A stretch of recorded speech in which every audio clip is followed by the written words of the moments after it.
You are listening to the Airline Selection Podcast, where we bring you insights to help you succeed at airline selections. This podcast is brought to you by Airline Selection Program. Please welcome your host, airline captain and major airline recruiter, Guillaume Deboucher. Hello and welcome again to the Airline Selection Podcast, where we bring you valuable insights to succeed at airline selections. And today, in our Calvin Speaks series, we've got Calvin Shields with us. Calvin, how are you doing today? Yep, great. Thanks, Guillaume. And once again, thanks for inviting me on the podcast. Excellent. So in this episode, we're going to go back in time a little bit at the very start of your career on the VC-10. And we're going to talk about that very first type rating and how it was, because if there's one thing that's changed, is the simulator technology and the use of the various systems that prevent us from having to go on a real plane and actually burn some fuel to train the pilots. But why don't you tell us all about that and how it was for you in these very early days? Yes, Guillaume, as you say, when I started, I initially did the Navigator's course, which lasted about 6 months. And then I did the type rating. The exam itself was unbelievable. It was incredibly detailed. We had to effectively learn every single nut and bolt of the VC-10. That was really, really tough. But having passed the type rating, we were then sent to Shannon in Ireland, off the west coast of Ireland, to fly the aeroplane, because there were no simulators in those days of any great use. And so we actually did all of the flying aspects of the conversion course were done actually on the aeroplane, and that, such as steep turns, Dutch rolls, emergency descents, and all of these sort of things were done actually on the aeroplane. So BA kept Station 1 747 at Shannon, and about 8 students who had just passed their type technical course were sent to Shannon. I was allocated a training captain who was, I'm not sure if your audience will be aware, there was a very famous bombing raid in the Second World War where some dams were breached by aircraft flying at 50 feet above the water, and it had a bouncing bomb which was designed to actually hit the dam and then sink and then blow up. And it was a very, very dangerous raid. Many crew were killed very sadly on it. But my training captain was one of those pilots who was on that particular raid. And if you can imagine this I'm sure he was really quite a nice guy, but I was just 20 or 19 at the time, and he was a war hero. He had medals all over his jacket. He was, in my view, he was a god. He was somebody that in no way would I ever countermand or ever talk back to. It was yes or no, sir, effectively the whole time.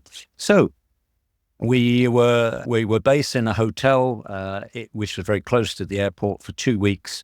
And when every day, effective, or maybe 5 days a week, we would actually get on the airplane and go and fly all of these exercises which were required for you to do, even the approach to the stall, for example. And it was quite fascinating because this particular captain, I think he really enjoyed flying, but he flew the airplane to extremes. For example, the Dutch roll. A Dutch roll is that most aircraft are laterally stable or stable in roll, but the VC-10 was actually unstable. And the way we have yaw dampers to stop this yawing of the aeroplane, and it's all part of the aircraft system. If you switch the yaw dampers off and you put a little bit of rudder in, the aeroplane starts to roll and it oscillates, and the roll will get bigger and bigger and bigger. And the idea was, for the license, we had to demonstrate that we could return the aeroplane to horizontal. I think the maximum allowed bank was, or tested bank, if you like, was maybe 45 degrees. It might have even been less than that. Oh, well, no, not with my training captain. He would let the aeroplane get to 110 degrees of roll, and then he'd say, "Get out of that, boy." And you'd take control, and you had to then level the wings, and you were effectively upside down. And that was really extreme. The emergency descent we would do literally on the aeroplane. And we did what was called a high-speed run. Now, the limiting Mach number on the VC-10 was about 0.93 Mach, if I remember rightly. Because we were grouped together with 2 or 3 pilots doing the same thing, I was sitting in the cabin when one of my friends was doing a high-speed run, and it was in the evening. And apparently he got it going to about 0.98 Mach, and I could see the shock wave. In the evening, as the sun's setting, you could see a shockwave building up on the leading edge of the wing. And the shockwave moved backwards to the trailing edge of the wing. So the wing had actually gone supersonic on this descent, which How was did it pretty look? crazy. It was like a line. It was like a shimmering line coming off at an angle Wow. from the leading edge of the wing. And it slowly moved further and further backwards until it sort of hit the trailing edge. So I guess you could say I'm sure the wing, actually parts of the wing went supersonic on the descent. But what he did like to do was that at the end of each session on the way back to Shannon, this was, by the way, this was all done over the Atlantic. There wasn't the traffic, of course, at the time. On the way back, when we finished the exercises that I'd mentioned, he would then come down to 50 feet and he would fly just to the north of Shannon. There's a line of cliffs which come out of the water literally vertically 700 feet. And he would fly, I'm sitting in the right-hand seat, if you can imagine. He's flying at low level. The MMO or the VMO was quite low on the VC-10. I seem to remember it was something like 290 knots. And we'd be at 50 feet. The sea was below us and it was quite rough. We had the windscreen wipers going because the spray was coming on the windscreen. Now, he was reenacting his dam busters raid at 50 feet. He'd fly straight at the cliff. I didn't dare say anything because he was God to me. And at the very last moment, he would pull back on the stick, add full power, and we'd just scrape over the top of the cliffs. So that sort of thing was quite crazy because we couldn't do these exercises in the simulator. And because this guy was a fairly extreme sort of character, I had this crazy experience of doing these things in a proper real live aeroplane. Wow, that's the famous crash of the B-52 at an air show. You remember that one when the bank went? There was footage of that captain. He was known for taking risks, and they don't know if he had psychological issues that built up over time, wartime memories of things he couldn't do anymore, or he was considered as a god, but also as a dangerous pilot. But nobody voiced their concern. Well, those who voiced their concerns never really got heard by management. And the last footage of him has him go, only a few meters from a dune, or it's not a cliff, but it looks very similar, or a little hill with a B-52. And this, what you went through, it must have been very scary.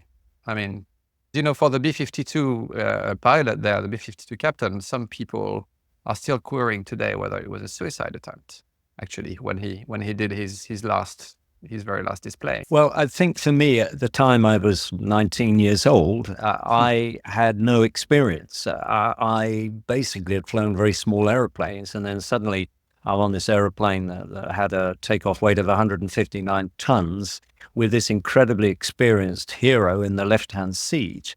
I didn't have the courage, I didn't have the experience, I didn't have the education at that time to allow me to actually say, I'm not happy with what you're doing. At the same time, it was incredibly exciting. It really was. I'm sure you understand.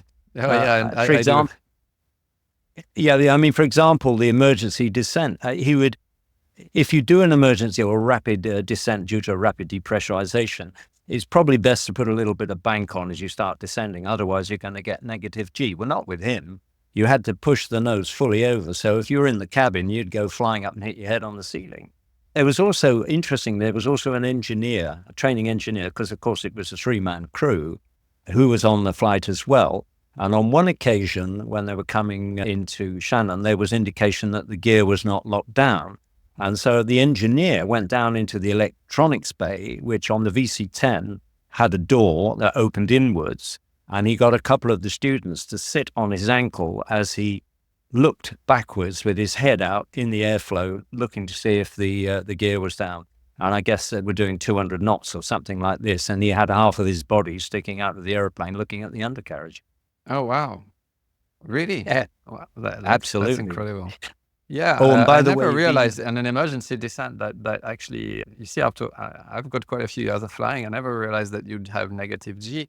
The reason is the one thing that they cannot reproduce, even in a modern sim today, is the G-force. You'd have to put the full sim in a massive centrifuge system, which is, of course, impossible. But so, when you do an emergency descent in the sim, you don't feel any G-force whatsoever. The sim is quite good at getting you to feel when you're tilting and stuff like that. It's very good with vibrations, but there's no G-force.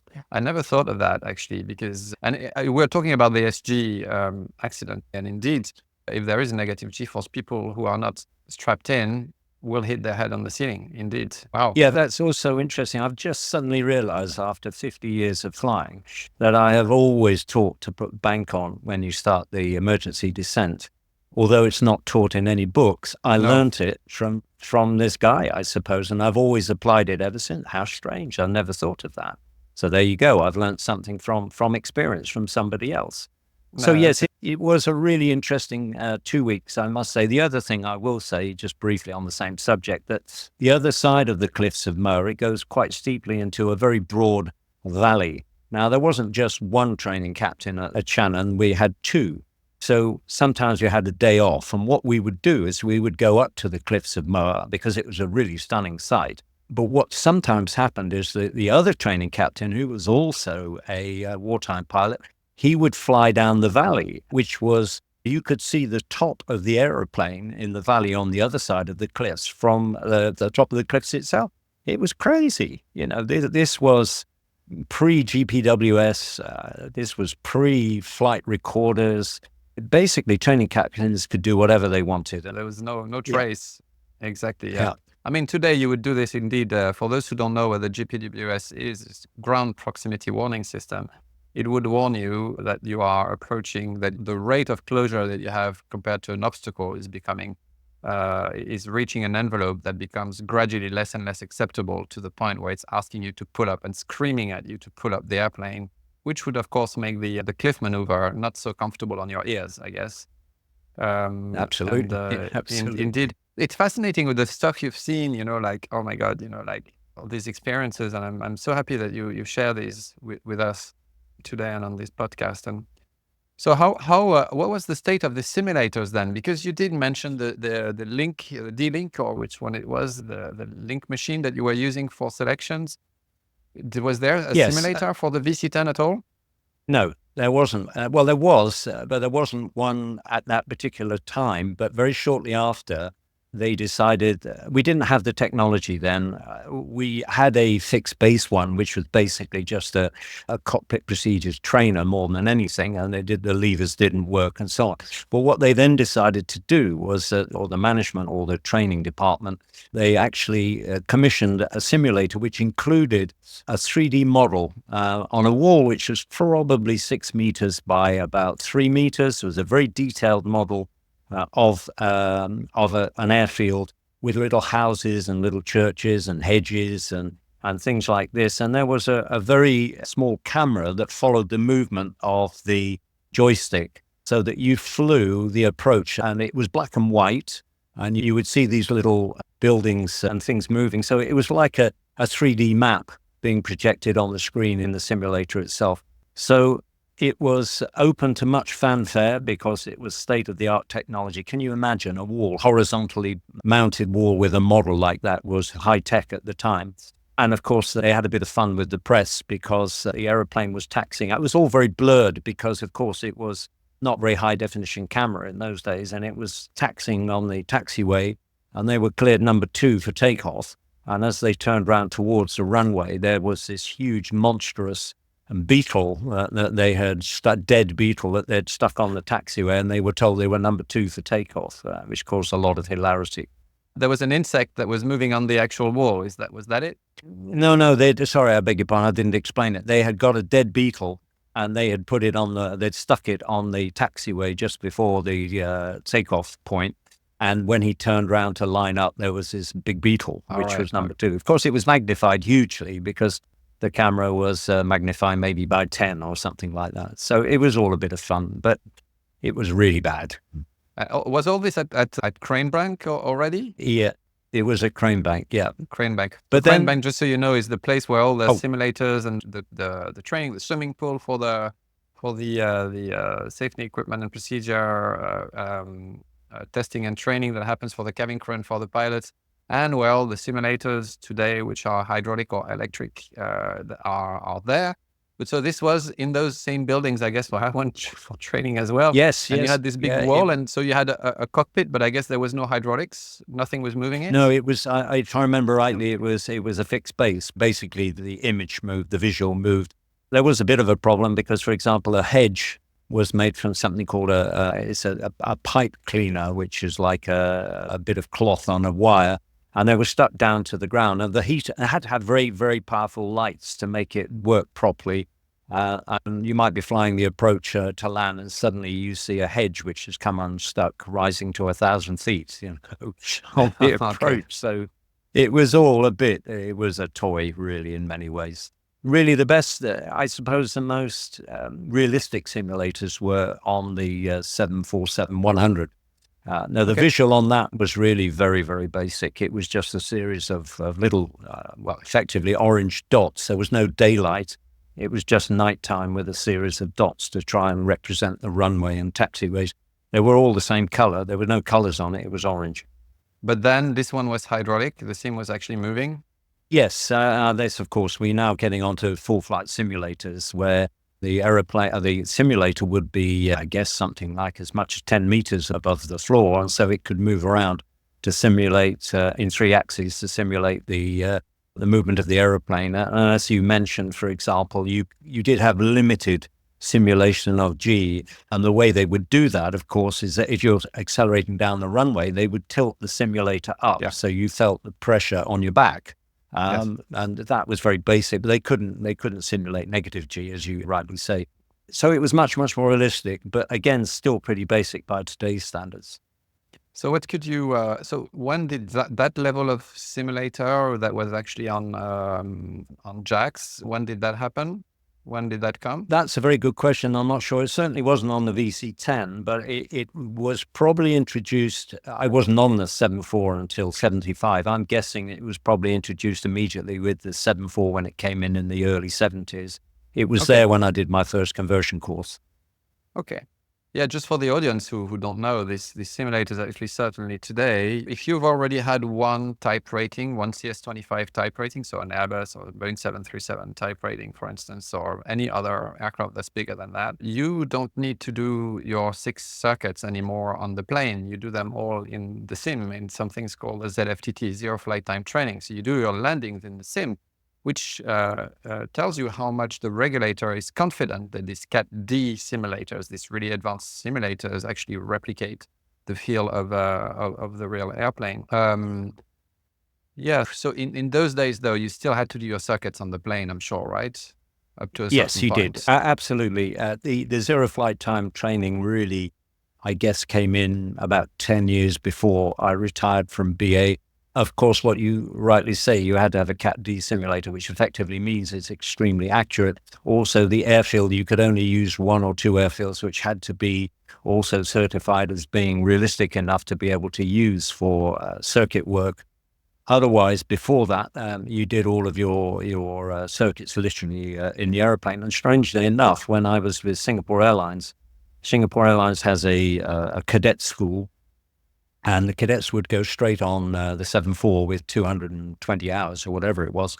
They all had to do 8 landings in the aeroplane. And that was incredibly challenging when you might have, 5 or 6 cadets with you, and you've got to do 8 circuits with each one of them. We did it at Johor Bahru, which is just to the north of Singapore.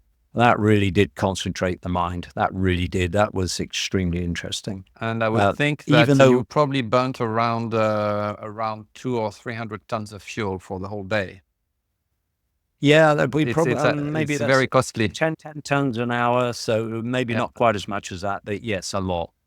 A lot, yeah. But the interesting thing is the CAAS, the Singapore Civil Aviation Authority, stipulated that they had to do it on the aeroplane, even though our simulators were zero flight time capable. Oh, really? In Singapore. Oh, yeah, because it's their first type rating. They had to. If it's their first, they have no choice. Correct. I know Correct. when I was at Emirates, there was a The reason I'm taking these very high fuel numbers is one day I was in the car together with a training captain, an Emirates training captain who was going to do base training on the 380. And so he said, yeah, today we're going to burn more than 100 tons of fuel just to do 6 circuits for a bunch of guys. And I was like, oh my God, how does that work with the last thing I've read on the newsletter about fuel savings, But okay, well, that's just the way it is.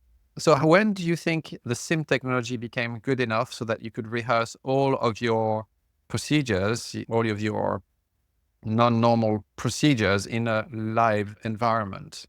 That's a good question. I'm sure you might not remember, there used to be a requirement for on the UK license, 1179 items they were called. That was a name for required exercises to be done on the aeroplane or in a simulator. And the 747, you could do all of your 1179 exercises on the Classic when I joined them. In terms of my own view of when it was realistic enough to be really valuable, I reckon it's when the 200 came, maybe 10 years later, the visuals were accurate enough to be, in my view, very valuable. And that's before zero flight time training, but valuable enough for it to be an extremely useful tool for training. To be as an effective training machine, it has to be realistic. It has to be very realistic so that you can feel that you're there. And by the way, that realism also depends very much on the instructor, setting it up to be as realistic as possible. So, yes, I would say in the 80s, the early 80s, the simulators were really good enough to be, I would say exceptional. But so how would you manage, for instance, on the VC10 or on the 100 in the early days before that time, if you were to replicate a dual hydraulic failure or an engine failure, what would you do? I guess on an engine failure, you could fail an engine, I guess, because you are confident that you'll start it again. So you would fail the engine on the real plane, on the VC10? Yes, that's an interesting one too. Certainly, when I converted onto the 747, I had to do circuits. You've already mentioned that, or at least always mentioned that it was a requirement then because the simulators weren't good enough. And so we didn't have zero flight time training, obviously. But the training captain at that particular time, he'd give me engine failures in the aeroplane. He would shut an engine out. Normally it was throttling it back, of course. But some perhaps slightly more extreme pilots would actually shut the engines down. And I believe that caused a crash on a 707.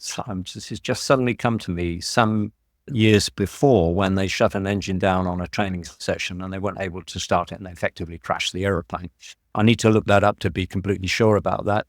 But yes, we would certainly shut engines down. That was part of your conversion course and your handling of the airplane, is you had to do a 3-engined missed approach with an engine failure after V1. And normally, of course, they would just throttle the thrust lever back just after V1. And then if you needed it, you would always have the power available if you needed it for the approach.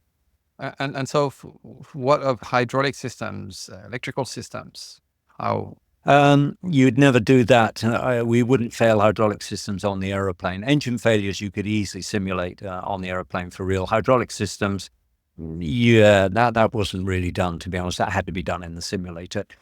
Was it that important? I think really the engine failures were regarded as the most important thing that you needed to learn how to handle the aeroplane, because you have an engine failure at very heavy weight just after V1. You've got to be able to fly it. The hydraulic systems, well, on the 747 we had 4 hydraulic systems, so the loss of one have made very little difference, to be honest. The loss of 2, now you're talking about systems that are not going to work, but immediately it's not a problem. Yeah, but then there's the management of it is in real life, in real time. You do that in the simulator. You do that in the management side of things. So we've got, I see what you're saying. We have 2 aspects here. We have the handling of the aeroplane and we have the management of the aeroplane. Okay, handling of the aeroplane in the early days would be done on the aeroplane before simulators were good enough, and the management was always done in the simulator. Okay, and the simulator was good enough for that, even on the even on the VC10, the sort of fixed base you had real knobs and real switches. Yeah, you wouldn't do that on the aeroplane. It was really like an advanced procedure trainer, if you like. You would just sit in there and you would then just point to the switches and say what you would do. And so I guess there would be an equivalent flight engineer who was an instructor who could fail Yes. the hydraulic system, and then some needles would go down, and then you would know that you've got a hydraulic issue, right? So that's what would happen, I guess.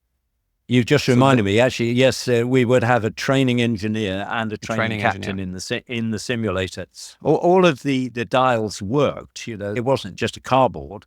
They would have numbers in there, and they'd have lights that worked and so on. But the simulator was very, very basic. We didn't have a screen in front of you. There was no visual, but everything else worked. So it worked. So you would say you'd have a dual hydraulic. Well, I say dual because on the airplanes today there are 3 systems. So that you have one where you are left to one system, which brings you quite a lot of briefing time. It's a bit stressful. It's etc. You need to do a very long final and all of this. How would this be replicated? You couldn't. Could the sim replicate some sort of flying around with these integrated systems? Not that I remember. It was much more, as I say, a procedure trainer where lights would come on as they should do, indications would be but anything to do with flying was not very well replicated in the simulator, as far as I remember. So then I guess you had theory about it, and you knew what you were supposed to do, and then all of this could become realistic in a scenario later on in the mid-80s. Yes, absolutely. Yeah. Absolutely. Yeah. And I think the advent of full flight simulators, as I said, with the 747 in the early 70s, it really was revolutionary in terms of training using simulators. But so you said now on the 74 in the early 70s? Yeah, the full flight simulator in the early 70s, it would replicate the flying characteristics of the airplane very well. So what happened in the mid-80s where you say that you could do many more things than just to... Yes. The difference is in the early 70s, the visual was very limited. The simulators were perhaps a little bit more basic, but they were still full flight simulators. They still moved. But as the simulators evolved in the early 80s, we then had a much more realistic simulators. Obviously, the visual was so much better. Hydraulics were smoother. I guess I'm trying to remember, but I think they probably added more motion, more accurate motion to it. It was a little bit basic in the 70s, but by the 80s, it really did replicate the aeroplane very well. Okay, so 70s or early 70s VC-10, it was just a cockpit trainer essentially, but you could reproduce failures, so you could know which buttons to press, and it looked realistic enough, but you wouldn't kind of have this flying feeling. Then the early 74 had this flying feeling, so you could actually have a failure and run it live all the way to a runway, but it would be more or less black and white or yellow and black. And then afterwards, it would have the visual that would be realistic. Just to clarify things for our viewers who are not airline pilots or aspiring airline pilots, these machines, these simulators, they cost the price of short-haul airplane. So you're talking about 60 million euros for these machines. Now, I may be wrong by quite a bit, but we're talking about in excess of 40 million euros for sure for these machines. A fixed base sim, the ones that you see at your ATO, is around 400 to 500, maybe 600 with all the bells and whistles, 1,000 euros. Now you're talking about 60 million euros because these machines replicate everything perfectly. The models, the actual hydraulic system now, which are now electric, and all the stuff that have to work behind with panels and it's incredible how expensive it is.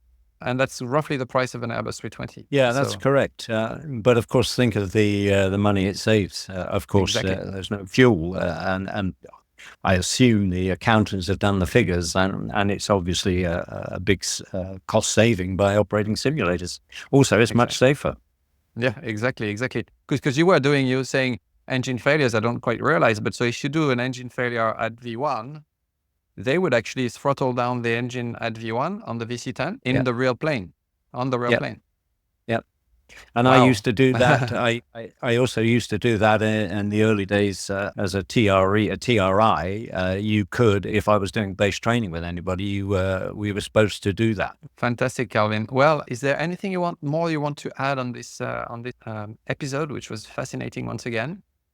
Yes, I'm racking my brain trying to remember what the simulator was like on the VC-10. I wasn't very prepared for this episode, so there may have been a few inaccuracies there. But otherwise, yeah, I think hopefully it's been informative. Great. Well, thank you so much, Calvin. And to all of you who are watching, it's a pleasure to have you here. And once again, what we try to bring you here is knowledge, depth of knowledge, and understanding of your job. And through what Calvin is sharing with you, and hopefully what I'm sharing as well, you have a better and better understanding of what it is to be an airline pilot. And with this knowledge, of course, going to an airline interview and persuade your recruiter that you know what you're getting into will be an asset that you can build on. We look forward to seeing you on the next episode. This podcast was brought to you by Airline Selection Program, a company that is focused on helping you succeed at airline selections. Our flagship course, Advanced Interview Course, has helped hundreds of pilots just like you become successful. Visit our website at online.airlineselectionprogram.com and find out how you too can get the job of your dreams.